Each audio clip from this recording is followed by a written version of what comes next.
मिट्ठू तोता और रानू चिड़िया सुबह से बैठे हुए थे। तोते भैया अब चलें, ये किसान तो घर जाएगा नहीं और ना ही हम किसान की मकई खा सकते हैं। रानू चिड़िया, लेकिन वो कालू कौवा कैसे हर रोज किसान की मकई ले जाता है? वो कल भी मेरे सामने किसान की मकई खा रहा था।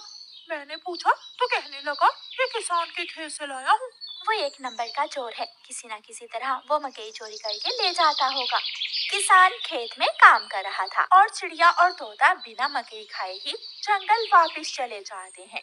हाँ भी तोते और चिड़िया, बताओ क्या आज तुमने किसान के खेत से मकई खाई है? ना ना, हम तो सुबह से दोपहर तक पेड़ पर बैठे रहे, लेकिन वो किसान है कि घर गया ही नहीं और हम थक हार कर बिना मकई खाए ही जंगल लौट आए। मैं तो जा रहा हूँ, पेट भर मकई खाऊंगा भी और अपने साथ भी लेकर आऊंगा। कालू कौवा इंसानों की बस्ती की तरफ जाता है। कालू कौवा किसान के खेत में जाकर किसान से कहता है, किसान किसान, तुम्हें तुम्हारी पत्नी घर बुला रही है, तुम्हारे घर में मेहमान आए हैं। अच्छा, तो मैं जल्दी से घर जाता हूँ। कौवे, शुक्रिया जो तुमने मुझे बता दिया। किसान अपने घर चला जाता है और कौवा मजे मजे से किसान के खेत से मकई खाने लगता है। नहीं, मैंने तो आपको नहीं बुलाया। क्या मेहमान नहीं आए थे? तो फिर उस काले कौवे ने मुझसे झूठ क्यों बोला? कौवा झूठा है, मैंने तो उसे नहीं भेजा। कौवा पेट भरकर मकई खाता है और कुछ मकई अपने साथ लेकर वापस जंगल लौट जाता है। कौवे कौवे, एक मकई का भुट्टा मुझे भी दे दो। ना ना, मैं तो मकई का भुट्टा किसी को नहीं दूंगा, बहुत मुश्किल से लाया हूँ मैं। कौवा चिड़िया के सामने बैठकर मकई का भुट्टा खा रहा था और चिड़िया के मुंह में पानी आ रहा था। दूसरे दिन कौवा फिर से किसान के खेत में जाता है और किसान से कहता है, किसान किसान, मैं अभी अभी तुम्हारे घर से आया हूँ, तुम्हारे बेटे को तेज बुखार है, जल्दी से घर जाओ। कौवे की बात सुनकर किसान घबरा जाता है और कुछ सोचे बिना अपने घर भाग जाता है और कौवा मजे से मकई खाने लगता है। कहाँ है मेरा मुन्ना? मुन्ना तो बाहर खेलने गया हुआ है। क्या मेरा मुन्ना ठीक है? हाँ हाँ, मुन्ना तो बिल्कुल ठीक है। तो फिर इसका मतलब आज फिर उस शरारती कौवे ने मुझसे शरारत की है। उसने मुझसे कहा कि मेरे मुन्ने को बुखार है, मैं जल्दी घर जाऊं। वो कौवा जरूर आपको घर भेजकर खेत से फसल खाता होगा। मैं कल देखूंगा वो कौवा कैसे मुझे उल्लू बनाकर मेरे खेत से मेरी फसल खाता है। कौवा जंगल जाकर बहुत खुश था। वो जो मकई अपने साथ लाया था वो तोते और कबूतर के सामने बैठकर खाता है। वाह वाह, मजा ही आ गया, ये मकई तो बहुत स्वादिष्ट है। यार कौवे, थोड़ी सी मकई मुझे भी दे दो। हाँ ठीक है, अगर तुम मेरे घर का काम कर दो तो मैं तुम्हें भी मकई दे सकता हूँ। मैं भी करूँगा, मैं भी कौवे आपके घर का सारा काम करूँगा, मुझे भी मकई दे देना। ठीक है, तो फिर जल्दी से मेरे साथ आ जाओ। कौवा कबूतर और तोते को अपने घर ले जाता है। तोते, तुम जल्दी से मेरे घर की सफाई सुथराई कर दो और कबूतर तुम जल्दी से मेरे सारे बर्तन धो दो, फिर मैं तुम दोनों को मकई दूंगा। फिर कबूतर अपने काम में लग जाता है और तोता कौवे के घर की सफाई सुथराई करने लगता है। दोनों अपना अपना काम खत्म कर देते हैं। कौवे, मैंने काम कर दिया है, अब मुझे मकई दे दो। मैंने भी काम कर लिया है, मुझे भी मकई दो। कौन सी मकई? चलो भाग जाओ यहाँ से तुम दोनों, मैं तुम्हें कुछ नहीं देने वाला। तुम धोखेबाज हो, तुमने धोखे से हमसे अपना काम करवाया और अब हमें भूखे ही भेज रहे हो। कबूतर और तोता वहाँ से चले जाते हैं। कौवा हर रोज की तरह अगले दिन भी किसान को पागल बनाने के लिए किसान के खेत में चला जाता है।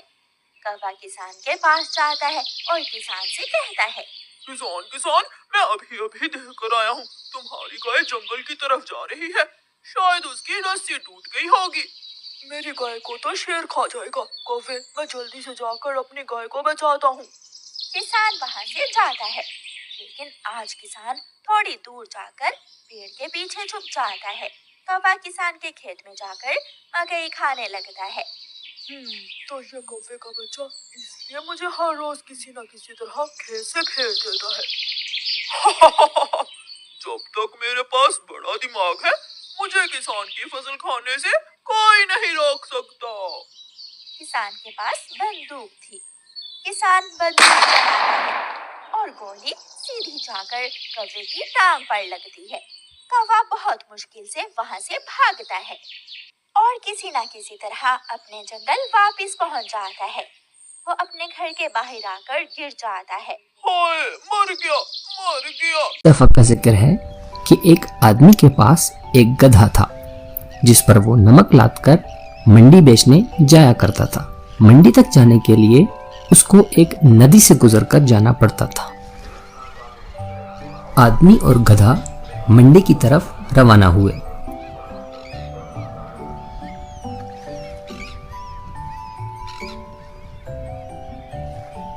जैसे ही गधा नदी के बीच में पहुंचा तो उसका पांव फिसला और वो नमक समेत पानी में गिर गया। नमक पानी में शामिल होते ही घुल गया। आदमी ये देखकर बहुत परेशान हुआ और घर वापस जाने का सोचने लगा, क्योंकि अब मंडी जाने की कोई जरूरत न रही। अगले दिन आदमी फिर से नमक लादकर मंडी की तरफ रवाना हुआ।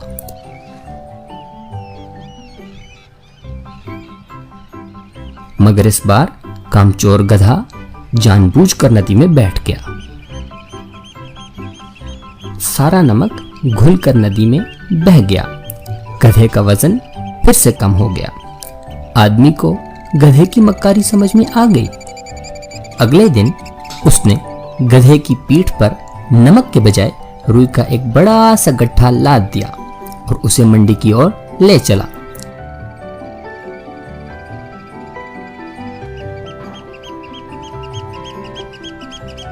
लेकिन गधा तो गधा ही था। नदी आते ही उसने फिर से वही चाल चली। लेकिन बच्चों, ये क्या?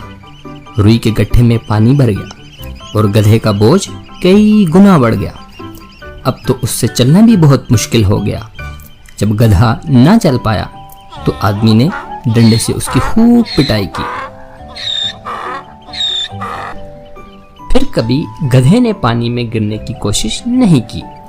तो बच्चों, इससे हमें यह सबक मिलता है कि अगर हम सुस्ती की वजह से अपने काम को टालते हैं तो हम और ज्यादा परेशानी और मुसीबत में फंस सकते हैं।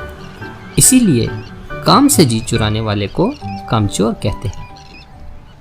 एक गांव में हरिया नाम का एक मेहनती किसान रहता था। गर्मियों की तपती दोपहरी में जब सब लोग पेड़ों की छांव में आराम कर रहे थे, हरिया अपने खेत में मेहनत करता रहता। उसकी जमीन बंजर हो चुकी थी, पर उसने ठान लिया था कि वो इसे हरा भरा बनाकर ही दम लेगा। हर दिन वो खेत में पानी डालता, जैविक खाद डालता और बीज बोता। गांव के लोग उसका मजाक उड़ाते, इतनी गर्मी में कौन खेती करता है? पर हरिया नहीं रुका। 3 महीने बाद जब पहली बारिश हुई तो उसके खेत में सबसे पहले हरियाली छा गई।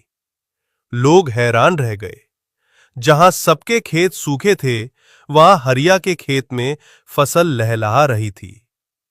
हरिया मुस्कुराया और बोला, गर्मी में जो पसीना बहाता है वही बारिश में खुशहाली पाता है। सीख: मेहनत और धैर्य कभी खाली नहीं जाते। गर्मी की दोपहर थी। धूप इतनी तेज कि छांव भी डर जाए। एक गरीब किसान लालटू खेत में नंगे पांव हल चला रहा था। पास से एक अमीर आदमी गुजरा। चमचमाती गाड़ी, एसी, कोल्ड ड्रिंक। उसने हंसते हुए कहा, इतनी गर्मी में पागल हो क्या? क्या मिलेगा इस मिट्टी से? किसान मुस्कुराया और बोला, भूख मिटेगी साहब, और जमीन भी मुस्कुराएगी। कुछ महीने बाद गांव में अकाल पड़ा, पर लालटू का खेत हरा था। लोग उसी के पास अनाज लेने आए। अमीर आदमी भी आया। किसान ने बिना कुछ कहे मुस्कुराते हुए बोरा भर के अनाज दे दिया। आदमी की आंखों में आंसू थे।